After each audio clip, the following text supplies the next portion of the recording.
The boardroom went silent when Naomi walked in. Not because they recognized her. They didn't. She'd made sure of that. New power suit, hair styled differently, the kind of confidence that comes from holding cards no one knows you have. No, they went silent because she was black, female, and clearly not the elderly white investor they'd been expecting.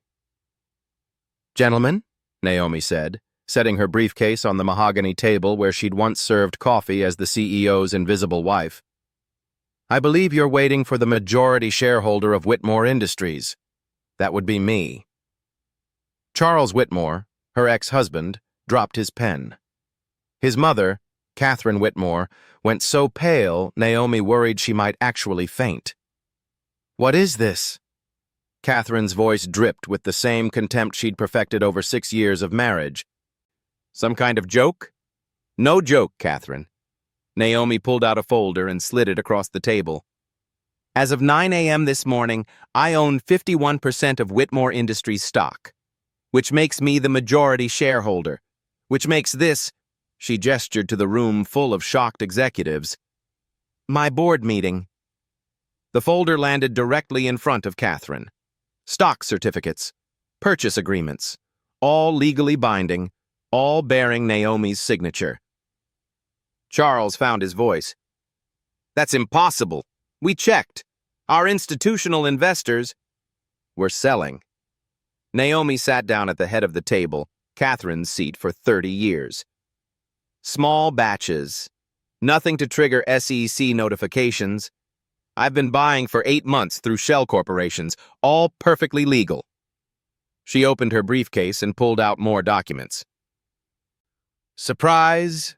Catherine's hands trembled with rage. "You can't do this! We'll sue! We'll fight!" "On what grounds? I purchased shares legally on the open market. I have the capital. I followed every regulation." Naomi's smile was sharp enough to cut. "But please, do sue me. I'd love to discuss in court why you spent 6 years trying to erase me." The threat hung in the air like smoke, because everyone in that room knew what "discuss in court" meant. Public testimony, media coverage, every humiliation, every racist comment, every attempt to fix the unsuitable wife, all on record. "What do you want?" Charles asked quietly. Naomi looked at him. The man she'd loved. The man who'd stood silent while his mother destroyed her piece by piece. "I want what's mine," she said, "starting with this company. And I'm just getting started." Before we start, don't forget to subscribe and let us know in the comments where you're watching from. It helps us connect with our amazing community. And believe me, the story you're about to hear could happen to anyone. 6 years earlier, Naomi had met Charles Whitmore at a charity fundraiser in Harlem. She'd been a social worker then, 26 years old with a Columbia master's degree and student loans that would take 20 years to pay off. She'd spent her days helping families navigate systems designed to fail them, spent her nights too exhausted to do anything but collapse. Charles had been there for a photo op, billionaire philanthropist, giving back. His family owned Whitmore Industries, a commercial real estate empire worth $4 billion.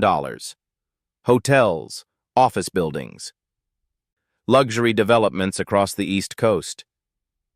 But he'd seen Naomi across the room, and something had shifted in his expression.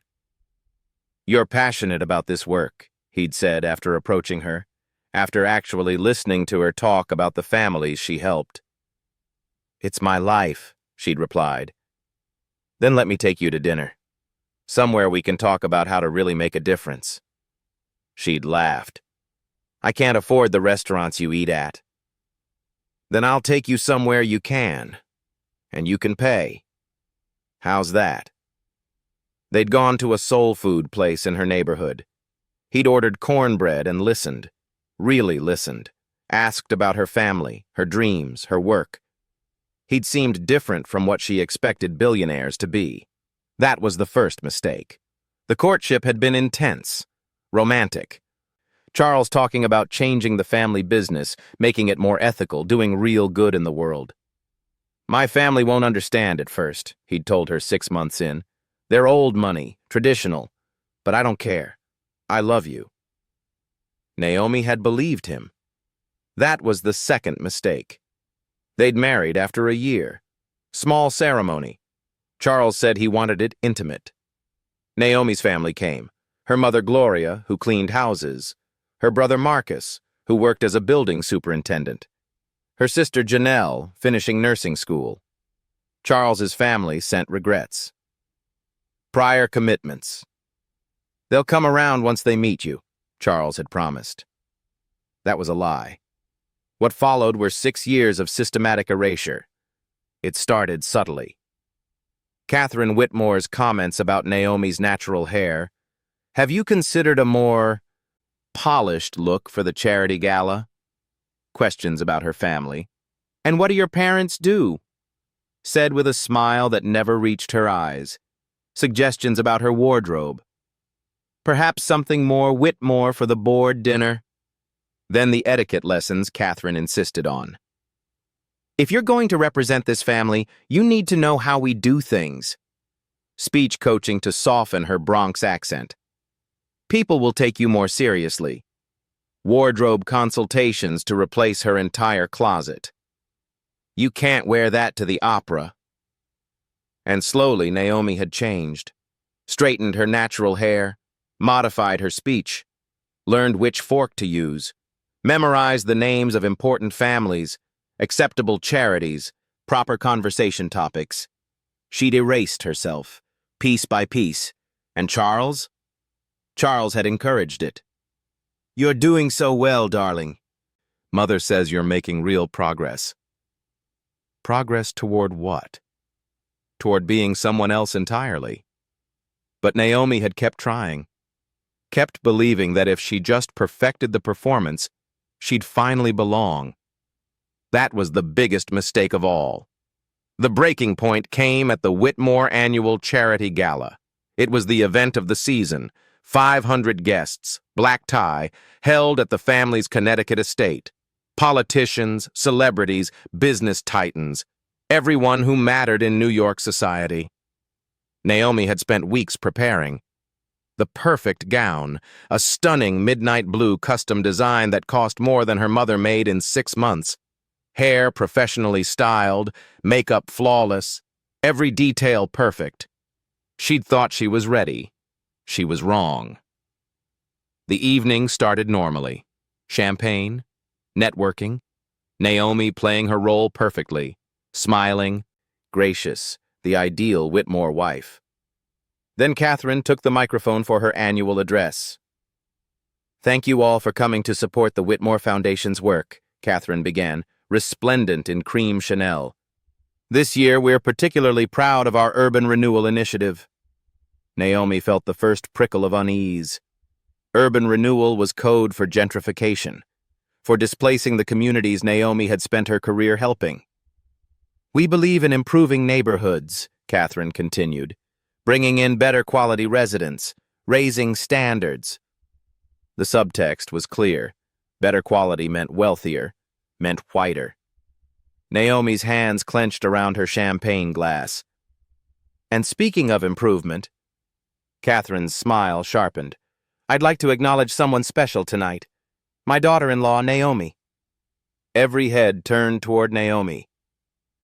When Charles first brought Naomi home, I'll admit, I had concerns. Catherine's tone was light, conversational, deadly. She came from a very different background. We weren't sure she'd adapt to our world. Naomi's face burned. Around her, 500 wealthy guests watched with expressions ranging from pity to schadenfreude.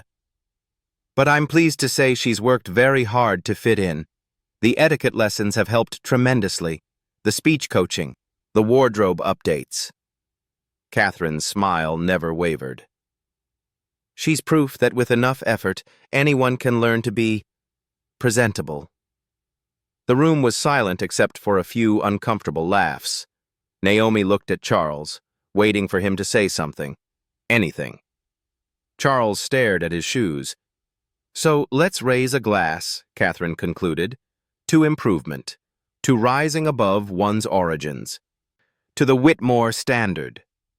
To the Whitmore standard, the room echoed, and something inside Naomi broke. Not the sad, defeated kind of breaking, the other kind, the kind that rebuilds you into something harder. She set down her champagne glass very carefully, walked through the crowd, people parting like she had a disease, found the nearest exit. Outside, the November air was sharp and cold. Her phone rang. Charles. She let it ring. It rang again and again.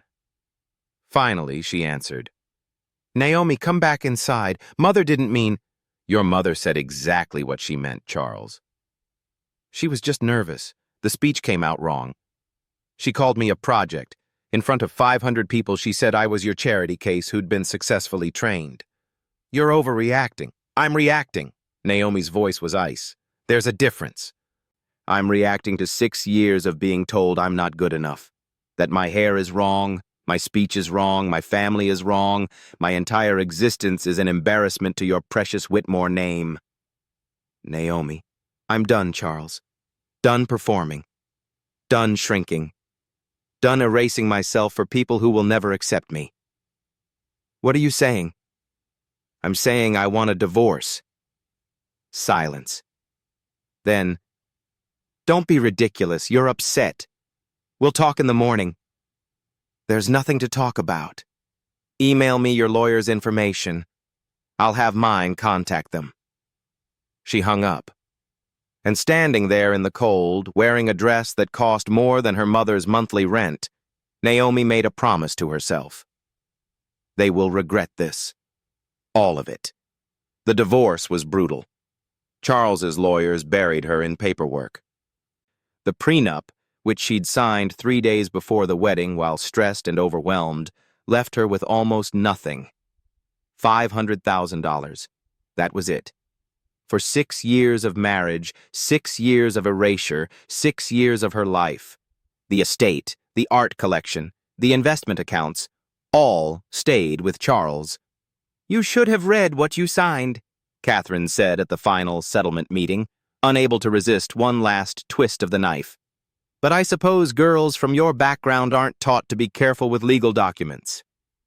Naomi had signed the papers, taken her $500,000, left, but not before making a plan. The first person she called was Dr. Patricia Chen, her mentor from business school. Patricia was a venture capitalist who'd taken Naomi under her wing at Columbia. Brilliant, cutthroat, utterly unimpressed by old money. I need to learn how to play their game, Naomi said over coffee in Patricia's Tribeca office. Better than they do. Patricia had smiled. Then let's get to work. For 6 months, Naomi lived like a monk. She took her $500,000 settlement and invested it carefully. Tech startups Patricia recommended. Undervalued stocks. Small, smart bets that multiplied. She studied Whitmore Industries, learned everything about their business structure, their shareholders, their vulnerabilities. And she discovered something interesting. Whitmore Industries had been struggling. Catherine's old-fashioned management was bleeding money. The company's stock price had dropped 35% in 4 years. Institutional investors were nervous. Some were selling, and Naomi was buying. She created shell corporations, nothing illegal, just layers of privacy. Purchased shares in small batches. Never enough to trigger SEC reporting requirements, never enough to attract attention. 8 months of patient, methodical accumulation. $500,000 became $2 million, became $5 million, became $20 million through a combination of brilliant investments and leveraged buyouts. She used every penny to buy Whitmore stock, and this morning she'd crossed the threshold. 51%, majority control. The Whitmore family empire now belonged to the woman they'd tried to erase. Back in the boardroom, Catherine was spiraling. This is extortion, she hissed. You're blackmailing us. I'm exercising my rights as majority shareholder. Naomi pulled out another document. This is a resolution to restructure the board, effective immediately. The executives leaned forward, scanning the document. You're removing me? Catherine's voice cracked. I built this company. My father founded it. I've run it for 30 years. And in those 30 years, you've driven it into the ground. Stock price down 35%. Revenue declining. Employee turnover at record highs. You've been so busy protecting your legacy that you forgot how to actually run a business. Naomi stood. But don't worry. I'm going to fix it. You? Catherine laughed bitterly. You're going to run Whitmore Industries? You couldn't even manage your own marriage. The words landed like a slap. For a moment, Naomi felt like the woman who'd been humiliated at the gala, the woman who'd been told she wasn't enough. Then she smiled. You're right, Catherine, I couldn't save my marriage. Mostly because I was married to a coward whose mother couldn't stand seeing a black woman at her dinner table. Naomi leaned forward. But I can save this company, starting by removing every trace of your poison from it. She gathered her papers. Board meeting adjourned. Catherine, security will escort you out. Your personal items will be shipped to your home. Your access is revoked effective immediately. You can't! Charles! Catherine grabbed her son's arm. Charles, do something! But Charles just sat there staring at the table. Because he knew. They all knew. Naomi had won. And there was nothing they could do about it. Security arrived. 2 professional men who treated Catherine with polite firmness as they escorted her out. She left screaming about lawyers and revenge and family legacy. When the boardroom cleared, only Naomi and Charles remained. Why? He asked quietly. Why go to all this trouble? You got your settlement. You got out. Naomi looked at the man she'd once loved. Because you let your mother destroy me. And you did nothing. Because you chose her over me every single time. Because you made me feel like I was crazy for expecting basic respect. She picked up her briefcase. And because I wanted you to know what it feels like to lose everything. I loved you. No, you didn't. Naomi walked to the door. You loved the idea of me. The progressive son who married a black woman. But when it got hard, when it meant standing up to your mother, you folded. She looked back at him one last time. That's not love, Charles, that's cowardice. Outside the Whitmore Industries building, Patricia was waiting with champagne. How'd it go? Patricia asked. Catherine called me extortionate. That's how you know you won. Patricia popped the cork. So, what's next? CEO announcement, press conference? Naomi looked up at the building that bore the name that had made her feel so small. First, we're changing the name. Bennett Whitmore Industries. Bennett was her maiden name. Then we're restructuring. New leadership, diverse leadership, people who actually know how to run a 21st century company. And Catherine? Catherine gets to watch everything she built get dismantled and rebuilt better. Naomi smiled. That's the real revenge, not destroying them, showing them how much better things can be without them. Patricia raised her glass. To the new majority shareholder.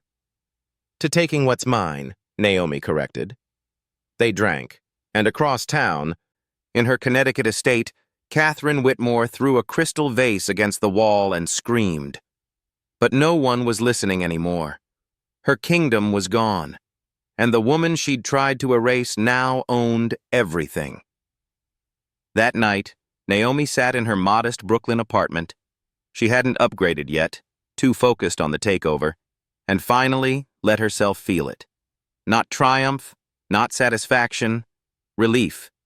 She'd spent 6 years making herself smaller, 6 years apologizing for existing, 6 years watching her mother work 2 jobs while her ex-husband spent more on a watch than her family made in a year. But now she had power, real power, not the performed kind, and she was going to use it. Her phone buzzed. A text from her mother. "Baby, I saw the news. Are you okay? Do you need me to come over?" Naomi smiled and called. "Mama, I'm fine." "Better than fine. That article said you bought Charles's company. Is that true?" "His mother's company, but yes, I own it now." Silence. Then Gloria laughed, a sound of pure joy. "Baby, I raised you right. That's all I'm saying. I raised you right." "You did, Mama. You really did." "What are you going to do now? With all that power?" Naomi thought about the families she'd helped as a social worker, about the communities Whitmore Industries had displaced, about all the people Catherine had looked down on.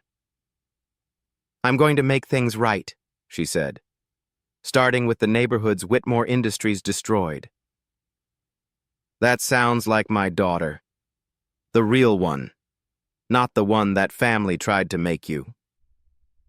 After they hung up, Naomi pulled out a notebook and started making lists. Properties to divest, developments to cancel, communities to compensate, employees to promote, policies to change.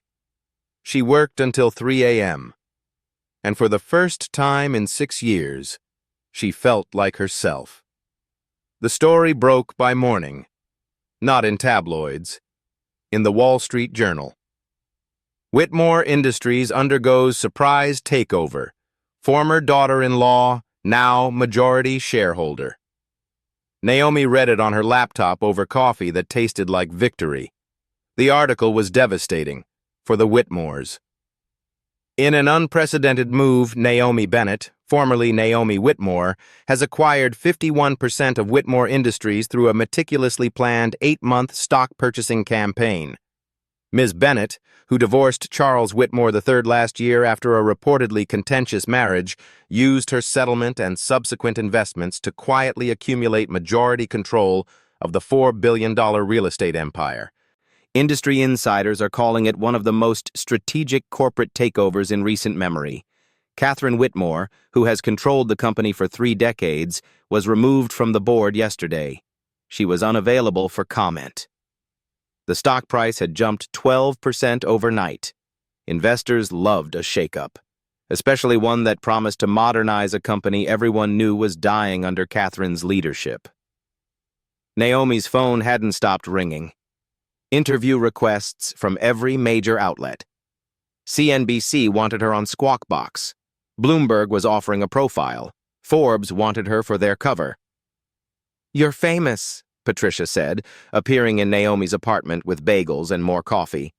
"How does it feel?" "Terrifying." Naomi closed her laptop. "I just wanted to take back my power." "I didn't expect to become a story. You took down one of New York's most powerful families. Of course you're a story." Patricia pulled out her phone. "Twitter's going insane. #Naomi Bennett is trending. So is #Whitmore downfall." She showed Naomi the screen. Thousands of tweets. This is what revenge looks like when you're smart about it. She didn't just take his money. She took his legacy. Queen behavior. Black women stay winning even when the whole system is against them. The Whitmores really thought they could humiliate her and get away with it. LOL. Naomi felt overwhelmed. This is too much. This is justice going viral. Patricia set down the phone. And Naomi, you need to embrace it. Because right now, you're not just a CEO. You're a symbol of fighting back, of refusing to be erased, of black women taking power in spaces that tried to exclude them. I didn't ask to be a symbol. No one asks. But you are. So the question is, what are you going to do with it? The first board meeting under Naomi's leadership was scheduled for Monday. She spent the weekend preparing, reviewing financials, meeting with department heads, understanding every aspect of a company she'd once only seen from the margins. What she found was worse than she'd expected. Whitmore Industries was hemorrhaging money. Catherine had been covering losses with creative accounting, borrowing against properties, deferring maintenance, cutting employee benefits while preserving executive bonuses. The company was 6 months from a crisis. She was running it into the ground, Patricia confirmed, reviewing the same documents. Another year and institutional investors would have forced a sale. She would have lost everything anyway. So I didn't take it from her. I saved it before it collapsed. Exactly. You're not the villain here. You're the hero. Patricia highlighted a section. But you need to move fast, restructure debt, divest underperforming properties, make the hard choices Catherine refused to make. Naomi spent Sunday night creating a presentation, restructuring plan, new leadership appointments, community investment initiatives, a complete reimagining of what Whitmore Industries, soon to be Bennett Whitmore, could be. By Monday morning, she was ready. The boardroom was full when she arrived. 12 executives, all carried over from Catherine's regime. All white. All men over 50. All looking at Naomi like she was an intruder. Good morning, Naomi said, taking her seat at the head of the table. I know this transition has been abrupt, so let me be clear about what's happening. She pulled up her presentation on the large screen. Whitmore Industries is failing. Revenue down 23% over 5 years. Stock price down 35%. Employee turnover rate of 47%, nearly double the industry average. Customer satisfaction scores in the bottom quartile. She advanced to the next slide. This isn't a successful company. It's a company in crisis that's been hidden by accounting tricks. The executives shifted uncomfortably. I'm not here to preserve Catherine Whitmore's legacy. I'm here to save this company. Another slide. Here's how we're going to do it. For the next hour, she walked them through her plan. Divest 20 underperforming properties. Restructure $800 million in debt. Invest $200 million in property upgrades and employee compensation. Launch a new affordable housing division focused on communities Whitmore had previously displaced. This will cost us in the short term, Naomi concluded, but it will position us for long-term growth, and more importantly, it will make us a company people want to work for and do business with. Silence. Then Harrison Wells, CFO, 63, been with the company 30 years, spoke up. Ms. Bennett, with all due respect, this sounds like philanthropy, not business. We're a real estate company, not a charity. With all due respect, Mr. Wells, this company has been run like a charity for Catherine's ego for years. I'm proposing we run it like a business that actually cares about sustainable growth. But affordable housing? Community investment? These aren't profit centers. They are if you do them right. Naomi pulled up data. Companies with strong ESG profiles outperform the market by 4.7% annually. Employees at companies with strong social missions have 40% lower turnover. Customers increasingly choose to do business with companies that align with their values. She looked directly at Wells. This isn't charity. It's strategy. Wells didn't look convinced. Neither did several others. I know this is different from how Catherine ran things, Naomi said, and I know some of you are uncomfortable with that. So let me be very clear. I'm not asking for your approval. I'm informing you of the direction we're taking. If you can't support that vision, I'll accept your resignation today. The room went dead silent. Anyone? Naomi asked. No one moved. But the hostility was palpable. Good. Then let's get to work. After the meeting, Patricia pulled Naomi aside. Half that room is going to undermine you, she said bluntly. I know. You need to replace them. Bring in your own people. I will, but I can't fire everyone at once. The stock would crash. Investors would panic. Naomi rubbed her temples. I need to be strategic. Then start with Wells. He's the most dangerous. He's got connections to the old guard. If he stays, he'll leak information, sabotage initiatives, maybe even organize a shareholder revolt. Can he do that? I have 51%. You have 51% of voting shares. But if he convinces enough institutional investors that you're incompetent, that the company's being run into the ground, they'll put pressure on you, make your life hell, force concessions. Patricia's expression was serious. You won the first battle, Naomi, but this is a war, and they're not going to let you win without a fight. That evening, Naomi received an unexpected visitor. She was working late in her new office, Catherine's old office, which Naomi had already started redecorating, when her assistant buzzed. Ms. Bennett, there's a woman here to see you, Victoria Chen. She says it's urgent. Naomi remembered Victoria, wife of David Chen, a venture capitalist who'd done business with the Whitmores. Quiet, elegant, always in her husband's shadow at social events. Send her in. Victoria entered looking nervous but determined. She was in her early 40s, perfectly dressed in a Prada suit carrying a leather portfolio. Thank you for seeing me without an appointment, Victoria said. Of course. Please sit. What can I do for you? Victoria sat, then seemed to gather her courage. I want to help you, and I have information you need. Information about what? About Harrison Wells. About your board, about the people who are planning to destroy you. Naomi's attention sharpened.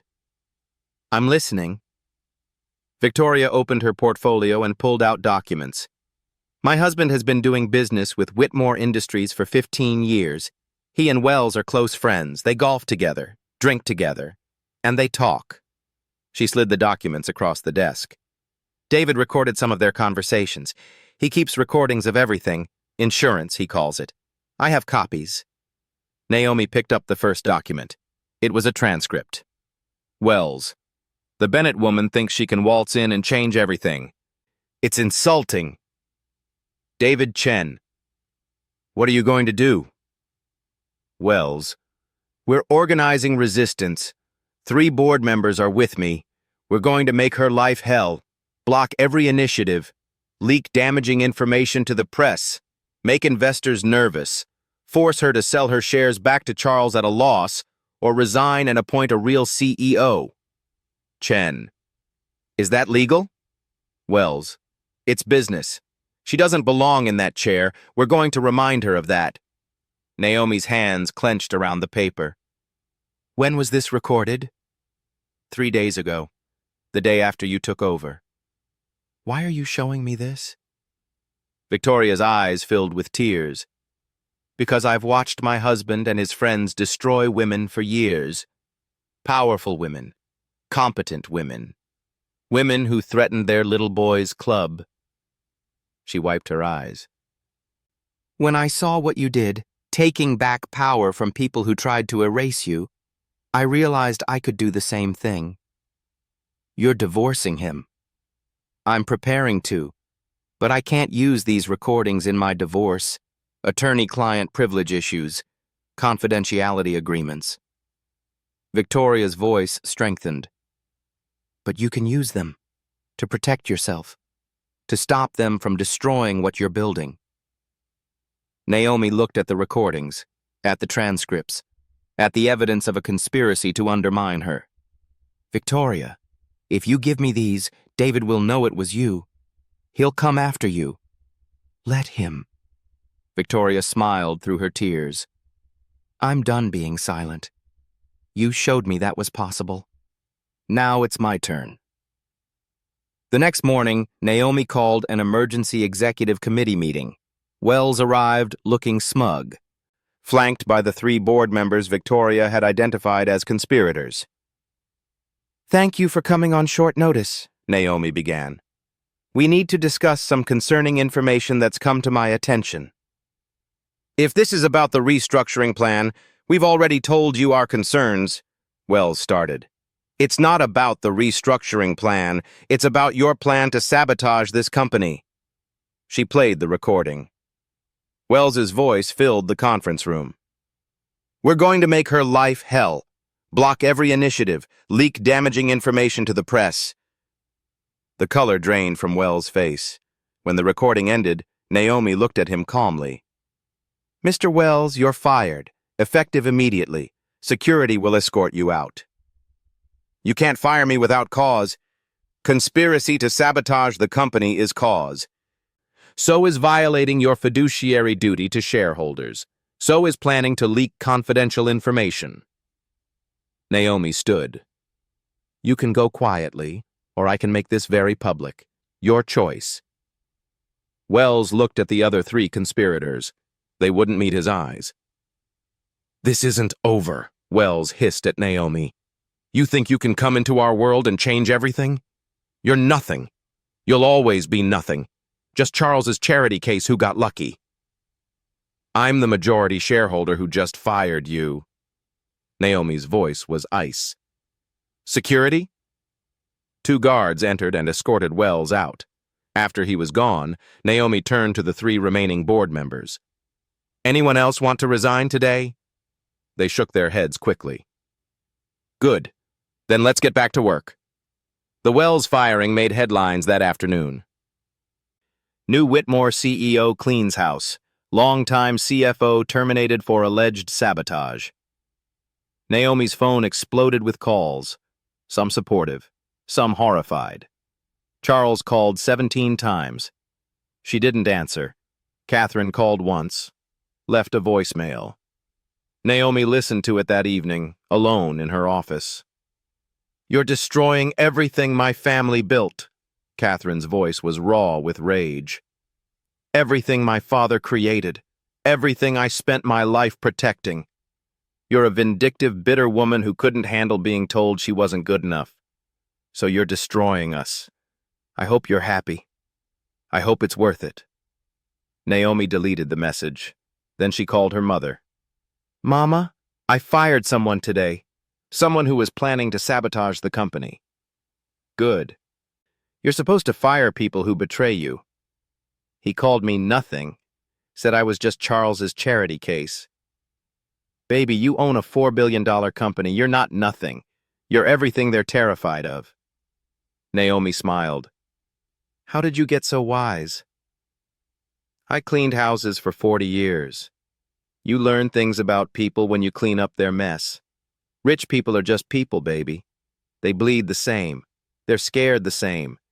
And when they call you nothing, it's because they're terrified you're about to show them what nothing really looks like.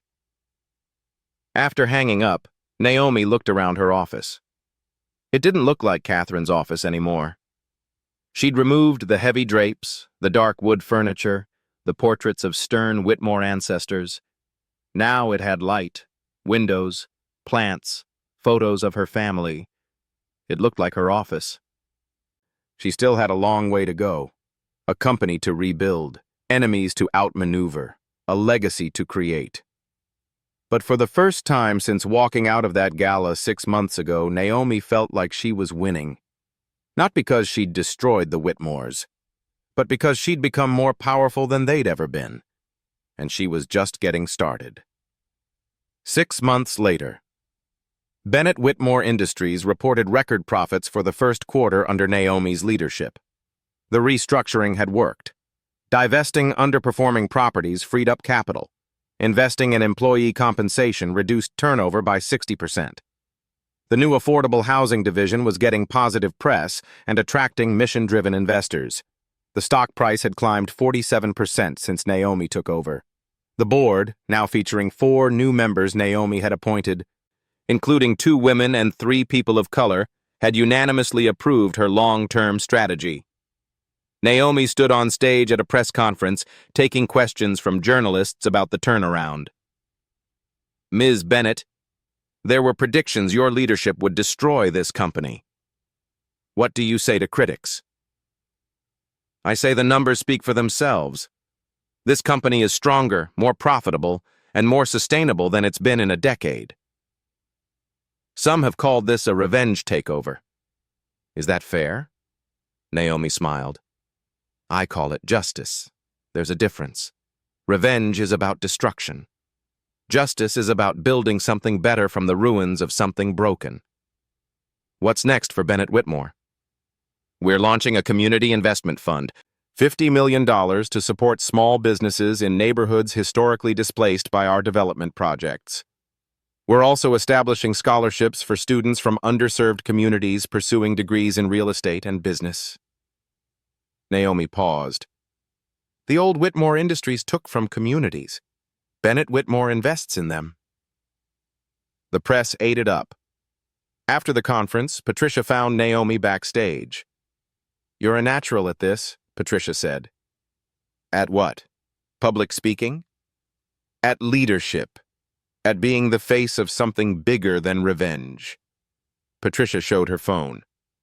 "Social media is calling you a role model. Young women, especially black women, are saying you inspired them to go into business, to fight back, to refuse to be erased." Naomi felt the weight of that. That's a lot of pressure.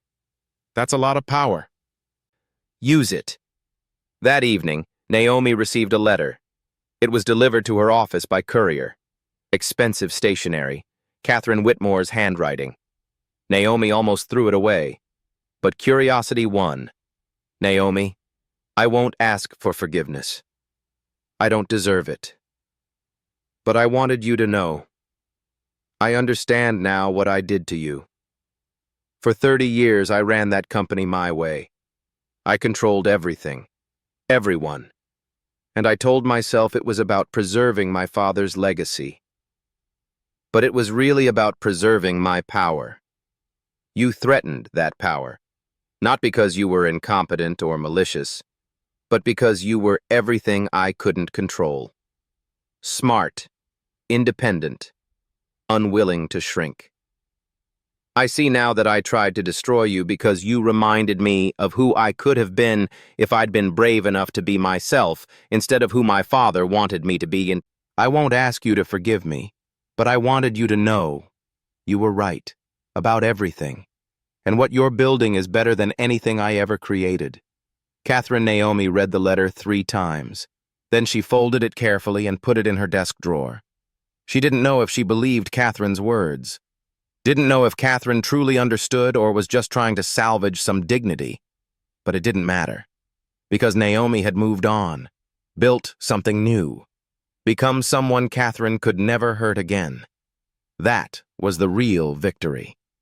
1 year later, Naomi stood at a podium in Harlem, at the community center where she'd first met Charles. She was announcing the opening of the Bennett Foundation, $100 million dedicated to supporting families fighting displacement, funding small businesses in gentrifying neighborhoods, and providing scholarships for first-generation college students. "When I was a social worker," Naomi told the crowd, "I saw every day how wealth and power could destroy communities, how families could be displaced because someone decided their neighborhood was more valuable without them." She looked at her mother in the front row, at Marcus, now managing one of Bennett Whitmore's affordable housing properties, at Janelle, finishing her doctorate in public health. "I got lucky. I married into wealth, and when that marriage ended, I was able to use the small settlement I received to eventually gain control of a company that had hurt communities like mine." Naomi's voice strengthened. "But most people don't get that lucky. Most people fight and lose.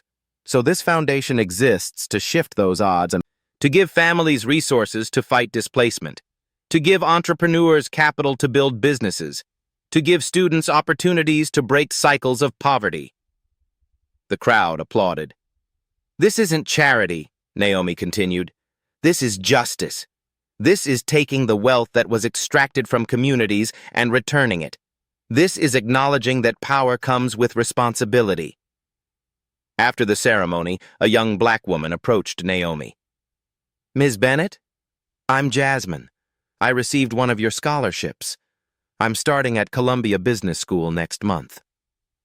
Naomi smiled. "That's incredible. What do you want to do?"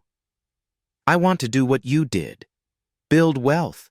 Use it to change systems. Show people like me that we belong in spaces that have historically excluded us." "You already belong there," Naomi said. "You just need to believe it.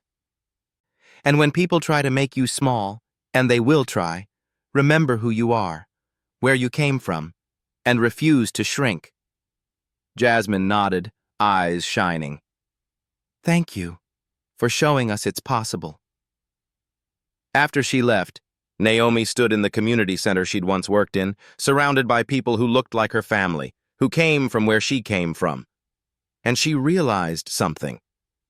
Catherine had tried to erase her, to make her ashamed of who she was, where she came from, what she represented. But in fighting back, Naomi had done something more powerful than revenge.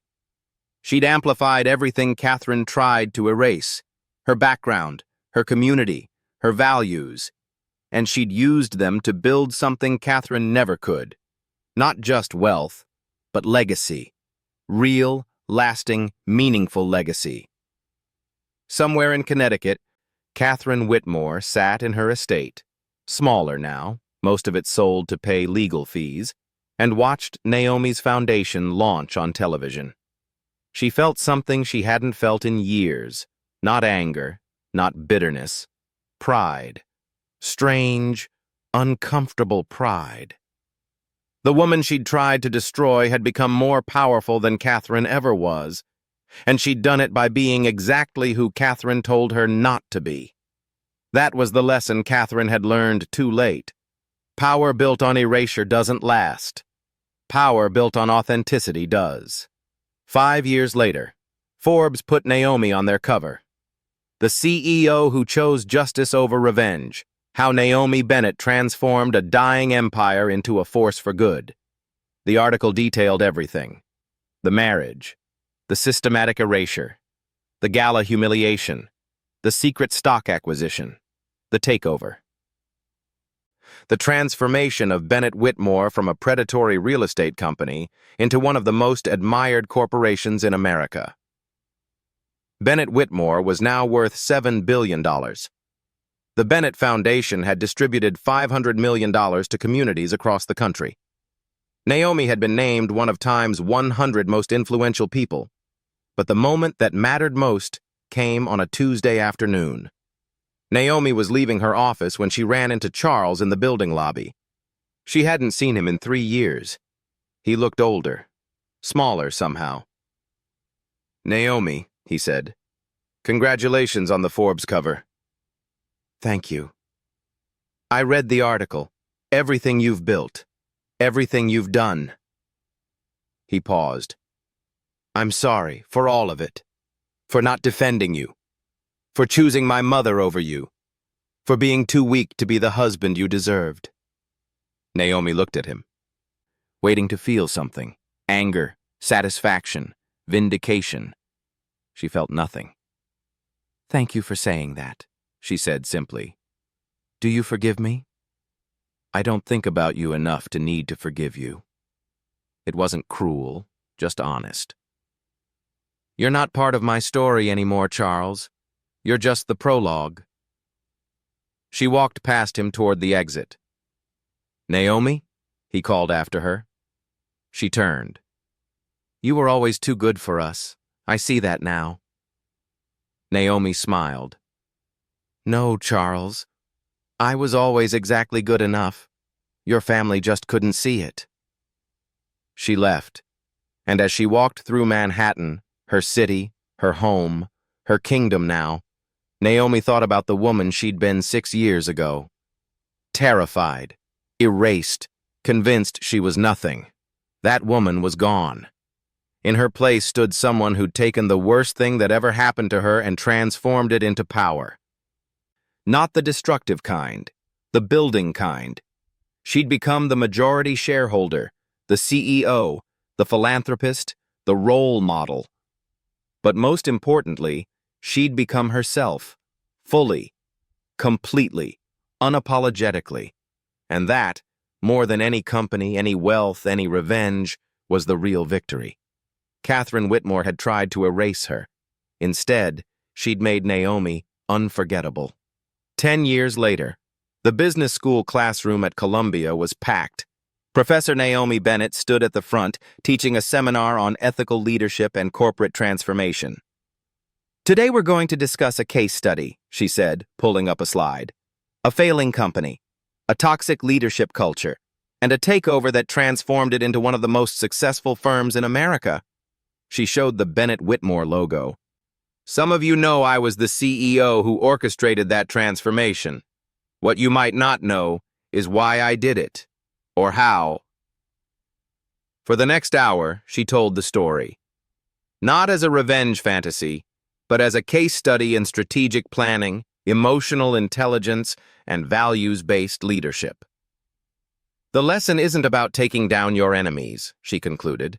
It's about building something so good, so valuable, so meaningful that your enemies become irrelevant. A student raised her hand. Professor Bennett, do you regret any of it? The marriage? The years you spent being erased? Naomi thought about this carefully. I regret the pain. I regret losing years of my life to people who didn't value me. But I don't regret the journey, because it made me who I am, and I like who I am. Another hand. What would you say to someone in a similar situation right now? Someone being systematically diminished by powerful people? I'd say, document everything. Build your resources. Find your allies. And when you're ready, when you've done the work and gathered your strength, walk away, or fight back, or both. Naomi smiled. But most importantly, never let anyone make you believe you're less than you are. Because the people who try to make you small are always smaller than they appear. The class applauded. After everyone left, one student lingered, a young black woman with familiar eyes. Professor Bennett?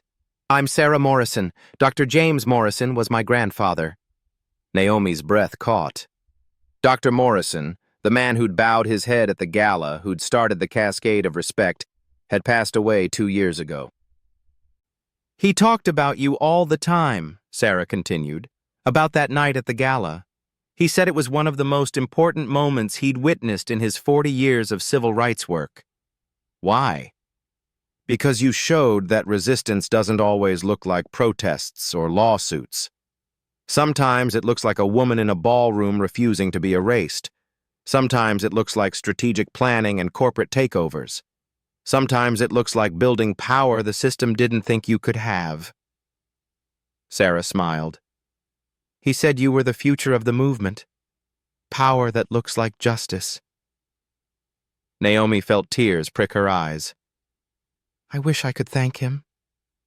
You did. By becoming exactly what he believed you would be. Sarah held out a small box. He wanted you to have this. His daughter found it in his office after he passed. Naomi opened it. Inside was a simple brass compass. The inscription read, True north isn't where others point. It's where your values guide you. Keep going. J.M. He left this for me? He said you'd need the reminder someday. That even when you're successful, you'll face moments where you're tempted to compromise, to become what you fought against. And he wanted you to remember.